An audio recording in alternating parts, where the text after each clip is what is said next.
एक सुनसान रात थी। राइस्टर और ज्ञान भाई मूवी देखकर बाइक से घर जा रहे थे। तभी अचानक तेज बारिश होने लगती है। ज्ञान भाई घबरा कर बोला, अरे राइस्टर, कुछ दिख ही नहीं रहा भाई। तभी सामने से एक ट्रक सीधा उनकी तरफ आता है। ज्ञान डर के बाइक को मोड़ता है और दोनों एक पुरानी हवेली के गेट के अंदर घुस जाते हैं। राइस्टर ने सांस लेते हुए कहा, भाई बाल बाल बचे, बारिश बहुत तेज है, चल थोड़ी देर यहीं रुकते हैं। फिर दोनों हवेली के अंदर जाते हैं, लेकिन अंदर एक अजीब सा सन्नाटा था। राइस्टर ने इधर उधर देखा और बोला, भाई मुझे जोर से लगी है, तू रुक, मैं अभी आया। फिर वह हल्का होने जाने लगता है, लेकिन जैसे ही थोड़ा आगे बढ़ा वह तुरंत रुक गया, क्योंकि कहीं से बहुत हल्की सी रोने की आवाज सुनाई दे रही थी। उसे अब डर लग रहा था, लेकिन वह फिर भी धीरे धीरे उस आवाज की तरफ बढ़ता गया। चलते चलते वह एक पुराने कमरे के सामने जा खड़ा हुआ और जो अंदर देखा उसका होश उड़ गया। बारिश रुक चुकी थी। ज्ञान भाई चिल्लाए, ओए राइस्टर, बारिश रुक गई है, चल निकलते हैं। फिर दोनों घर की तरफ निकल पड़े, लेकिन ज्ञान को कुछ अजीब लगा, पर अंधेरी रात में उसने ज्यादा सोचा नहीं।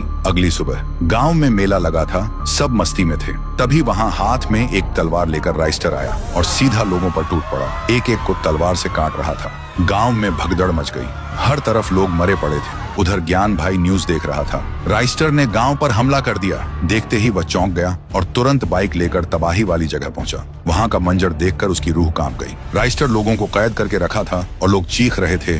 ज्ञान बोला, ओ ये राइस्टर पागल हो गया है क्या? ये सब क्या कर रहा है? तभी वह राइस्टर अपने असली रूप में आता है, एक काला राइस्टर, और कहता है, तेरा दोस्त अब खत्म हो चुका है, अब इस दुनिया पर शैडो रेल्म का राज होगा, और हंसने लगता है। ज्ञान समझ गया, ये उसका दोस्त नहीं, कल रात हवेली में कुछ तो हुआ था जो उसे पता नहीं था। फिर ज्ञान ने बाइक उठाई और सीधा हवेली की तरफ निकल पड़ा। हवेली पहुंचते ही वह सीधा उसी कमरे में गया। वहां उसने देखा आईने के अंदर असली राइस्टर तड़प रहा था। ज्ञान बोला, भाई तू यहाँ कैसे फंस गया? राइस्टर रोते हुए बोला, कल रात जब मैं हल्का होने जा रहा था, कहीं से मुझे किसी के रोने की आवाज आई। मैं उस आवाज के पीछे चलता गया और तभी एक कमरे में देखा आईने के अंदर एक इंसान कैद था, जो मेरे जैसा ही दिख रहा था, मगर पूरा काला। वह मुझे बोल रहा था, मुझे बचाओ, मैं बाहर नहीं आ पा रहा, मैं पहले ही डरा हुआ था, ऊपर से मुझे जोर से भी लगी थी। हड़बड़ी में मैंने आईने की तरफ हाथ बढ़ाया और उसी पल अंदर वाला काला राइस्टर बाहर आ गया और मैं आईने के अंदर चला गया। फिर काला राइस्टर मेरा रूप लेकर तेरे पास गया था और अब मेरा शरीर काला पड़ने लग रहा है। ज्ञान भाई बोला, फिक्र मत कर भाई, मैं हूं ना। फिर ज्ञान भाई ने वहां पड़ी लोहे की रॉड उठाई और पूरी ताकत से आईने पर वार किया।